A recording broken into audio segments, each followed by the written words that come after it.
My parents called to say they canceled the weekend trip because of a heavy thunderstorm warning. I agreed, but a few hours later, I saw their social media posts laughing and enjoying the trip I paid for. I said let karma do its work. The next day, my parents canceled the weekend trip, warning everyone to stay home because of a thunderstorm. 30 minutes later, I saw their post. They were laughing, celebrating, and enjoying the trip I paid for. I didn't get angry. I just smiled, took a bold step, and let karma do its job. The next day, they called me in a panic, and my response? Oh, it was perfect. I used to think that if I worked hard enough, if I made enough sacrifices, my family would finally see me as someone worth loving. I spent years convincing myself that they cared, that their favoritism was unintentional, that maybe I just needed to try harder. But the truth was staring me in the face long before I was ready to accept it. I was always the responsible one, the one who planned everything, who made sure things ran smoothly. My younger sister, Olivia, was the golden child. She had this effortless charm, the kind of personality that made people gravitate toward her.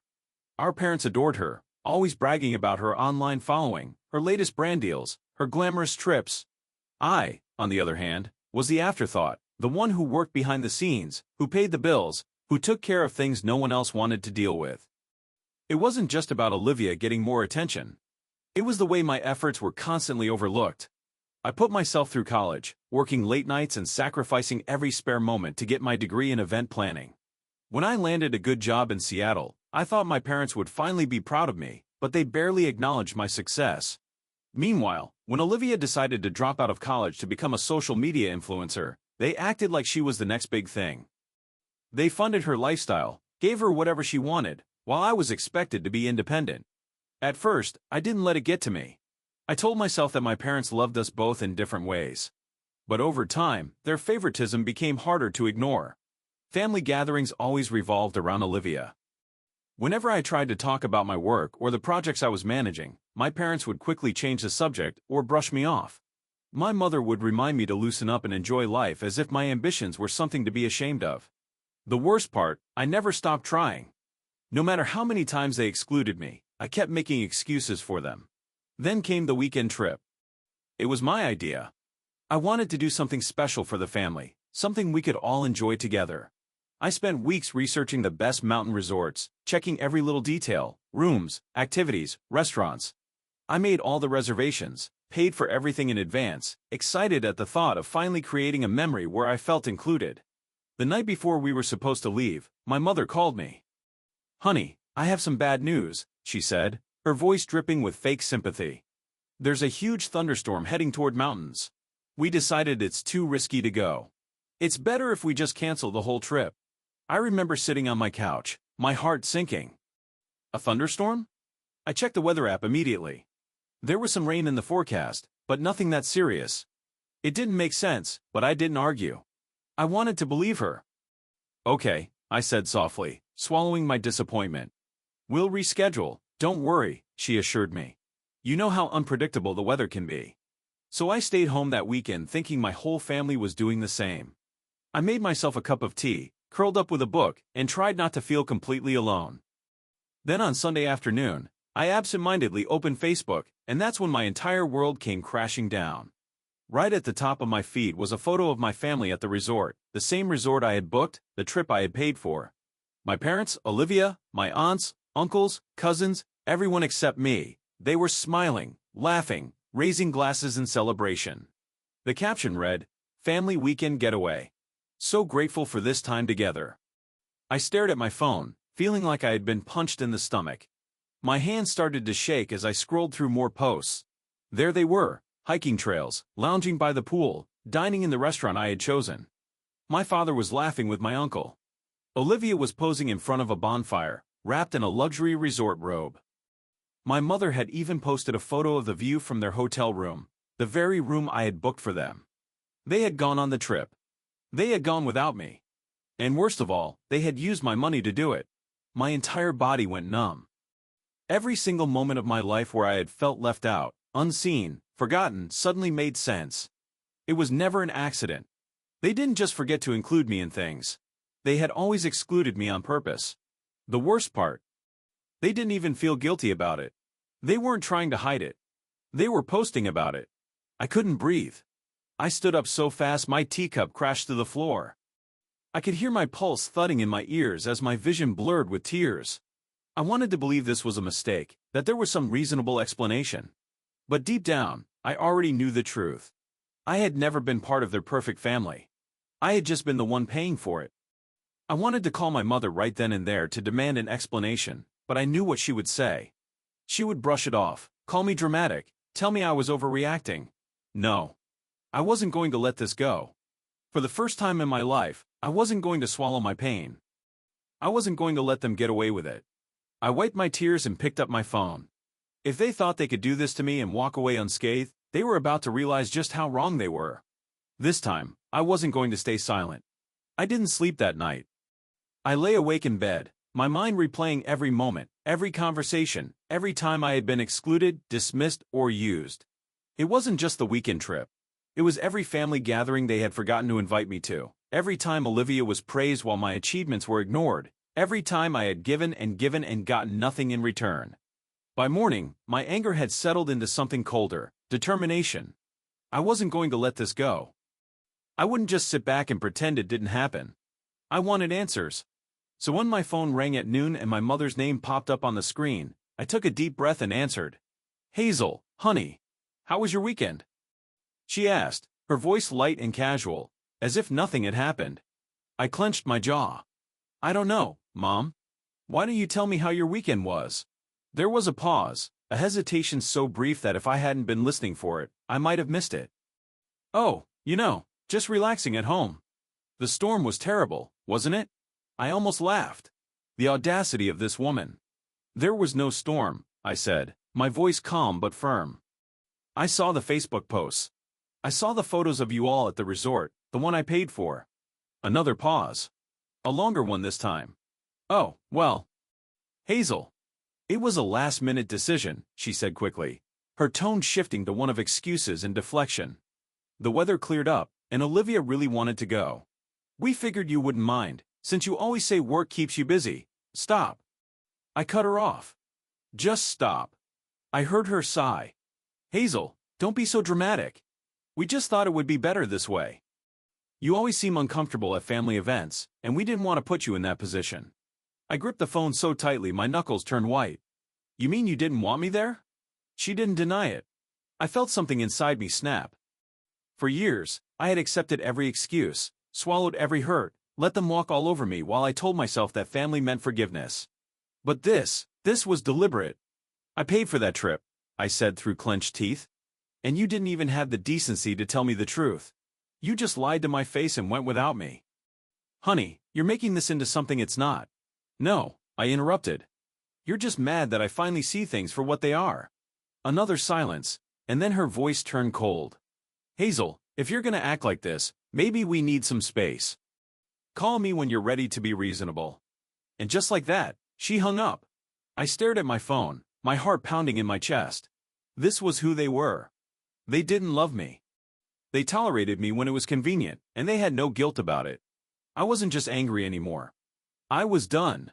I opened my laptop and wrote an email to my entire family, my parents, Olivia, my aunts, uncles, and cousins.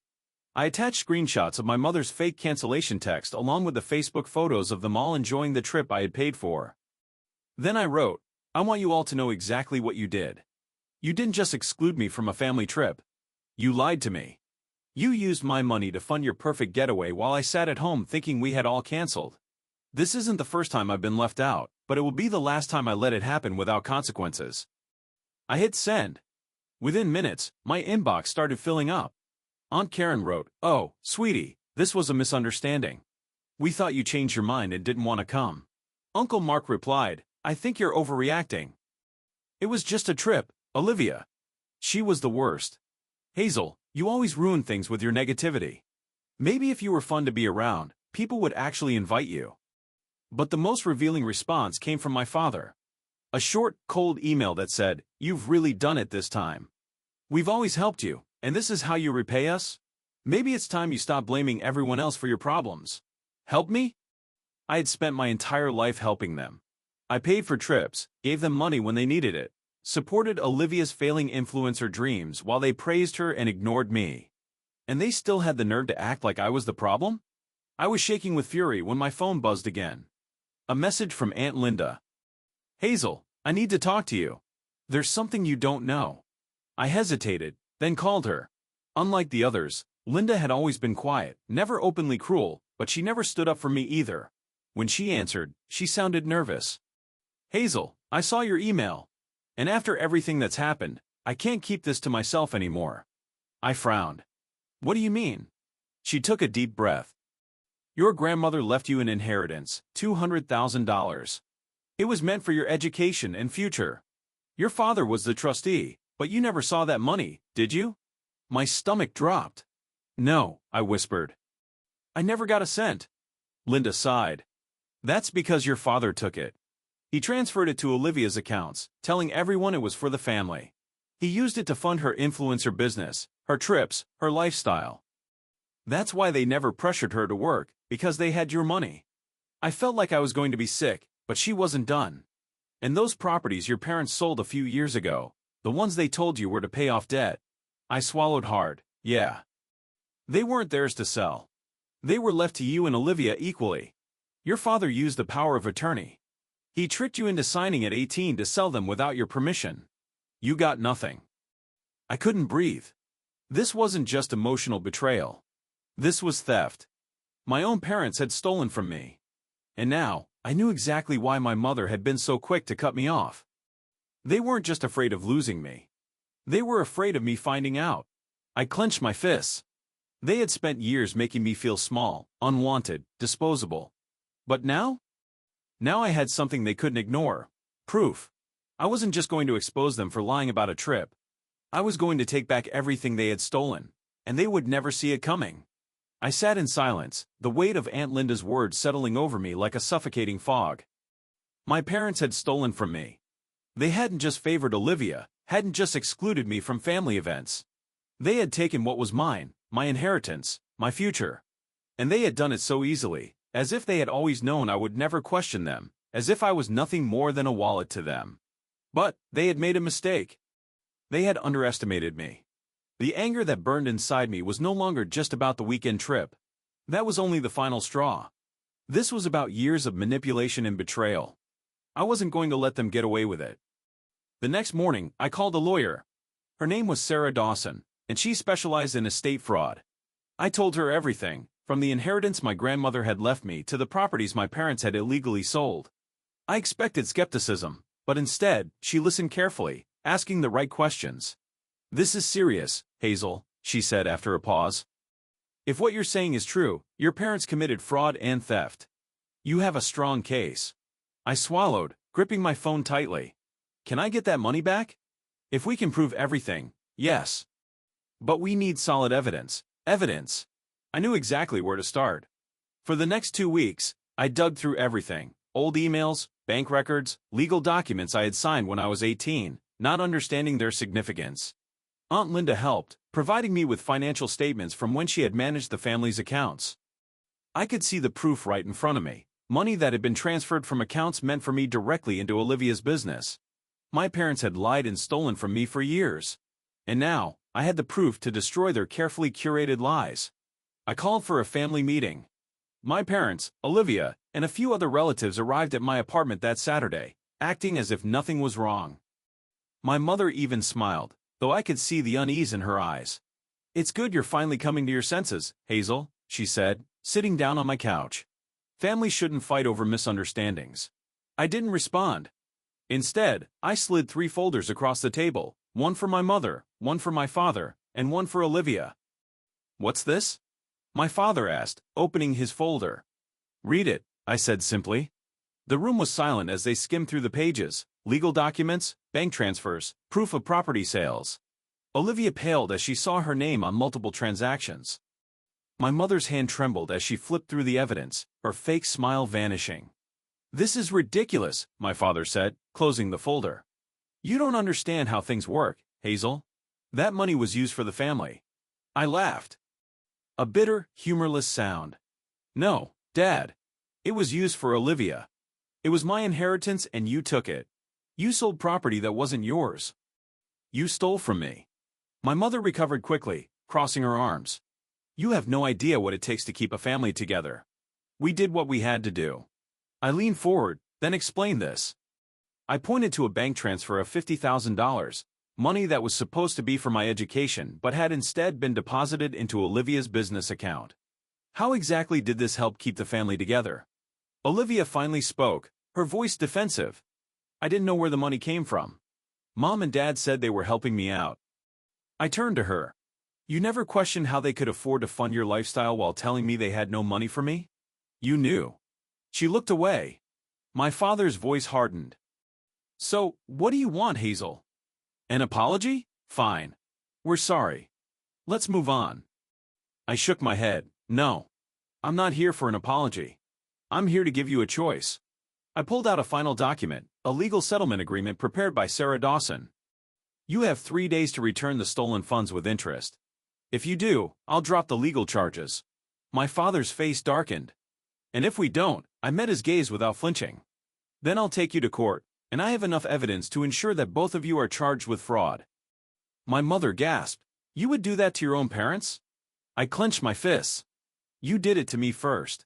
The room was heavy with tension. Olivia burst into tears, shaking her head. This is insane. You're destroying the family over money. I stared at her. No, Olivia. You destroyed this family when you let them steal from me. My father stood, rage simmering beneath his composed exterior. You're making a mistake, Hazel. I crossed my arms. No. You did. 3 days. That's all you get. They stormed out, slamming the door behind them. But I wasn't afraid anymore. I had spent my whole life trying to prove I was worth their love. But now? Now I didn't want it. I wanted justice, and I was going to get it. 3 days passed, and just as I expected, my parents made their choice. They chose pride over honesty. They didn't return the money. They didn't sign the settlement agreement. Instead, they doubled down, trying to control the narrative, making themselves the victims. It started with phone calls from relatives, Aunt Karen, Uncle Mark, even some distant cousins I barely spoke to. They all had the same message. Hazel, this is family. Do you really want to take legal action against your own parents? I didn't answer at first. I let them leave their voicemails, let them text me their guilt-ridden messages. They weren't calling to support me. They weren't calling because they suddenly cared about the truth. They were calling to protect the family image. Then Olivia started texting me, flipping between anger and manipulation. You've ruined everything. Mom won't stop crying. Dad is furious. I lost a brand deal because of this drama. Is that what you wanted? I read the messages without responding. What I wanted? I wanted my life back. I wanted the money that was stolen from me. I wanted justice, but my parents weren't done. The day after the deadline passed, my mother showed up at my workplace. I was in the middle of a meeting when the receptionist called, whispering that my mother was causing a scene in the lobby. I walked downstairs and found her standing there, her arms crossed, face tight with barely concealed anger. Her voice was sharp the moment she saw me. Hazel, we need to talk, now. I didn't flinch. I had spent my whole life bowing down to her demands, but I wasn't that person anymore. No, Mom. We really don't. She scoffed. You think you can just erase your family over money? Over a misunderstanding. I folded my arms. It wasn't a misunderstanding. You lied. You stole from me. And now, instead of making it right, you're trying to manipulate me. Her voice softened, taking on that familiar, sickly sweet tone she always used when she wanted something. Sweetheart, we can fix this. We're family. Just let this go, and we'll make things better. I smiled, but it wasn't out of kindness. You had 3 days to do the right thing. You chose not to. Her expression hardened immediately. You're making a big mistake, Hazel. I tilted my head. No, Mom. You did. And with that, I turned and walked away, leaving her standing there, fuming. That afternoon, I met with my lawyer, Sarah, and we filed formal charges. Fraud, theft, and illegal use of my power of attorney. Within 24 hours, the police launched an investigation. It didn't take long for things to fall apart for them. The next day, officers arrived at my parents' house with a search warrant. I wasn't there to see it, but Aunt Linda later told me my father tried to argue, claiming this was all a family matter that shouldn't involve the law. The officers didn't care. He was arrested at his office later that day, escorted out in handcuffs. Olivia's bank accounts were frozen, her so-called influencer business crumbling overnight. Without access to the money my parents had stolen, she was nothing. And my mother, who had always been obsessed with appearances, was arrested at a charity function in front of all her rich, judgmental friends. And just like that, their perfect image was shattered. The family group chat exploded. Some relatives defended them, claiming I had gone too far. Others, now confronted with the truth, fell silent. But I didn't care anymore. I had spent my entire life trying to earn a place in that family, and in the end, I realized something that set me free. I never really had one. Over the next few months, the case moved forward. My parents were forced to pay restitution, returning the money they had stolen from me, plus interest. They tried to fight it at first, but the evidence was overwhelming. They had no way out. Olivia, without her family-funded lifestyle, had to take a real job. I heard through mutual friends that she was working as a receptionist, barely making enough to pay rent. No more expensive trips. No more brand deals. Her influencer dream was over. And me. I packed my things, moved to Austin, and started over. For the first time in my life, I wasn't carrying the weight of their expectations, their judgment, their constant belittling. I was free. One afternoon, Aunt Linda came to visit. She brought a small, dusty photo album and placed it in my hands. "I found this while cleaning out my office," she said softly. I opened it, and my breath hitched. It was filled with pictures of me and my grandmother, the woman who had tried to secure my future, only for my parents to steal it from me. There was one photo that stood out. Me at 5 years old, sitting beside her on a porch swing, laughing at something I couldn't remember. "She always believed in you," Linda said, watching me carefully. "She knew they favored Olivia, but she used to say that you were the strong one." Tears stung my eyes, but I didn't cry. Not because I wasn't sad, but because, for the first time in my life, I felt peace. I ran my fingers over the pictures, feeling a strange sense of calm settle inside me. My grandmother had seen me. She had known my worth, even when my parents refused to. And now, I finally saw it too. I didn't need their approval. I didn't need their fake love. For the first time in my life, I was free. And sometimes, that's the best revenge of all.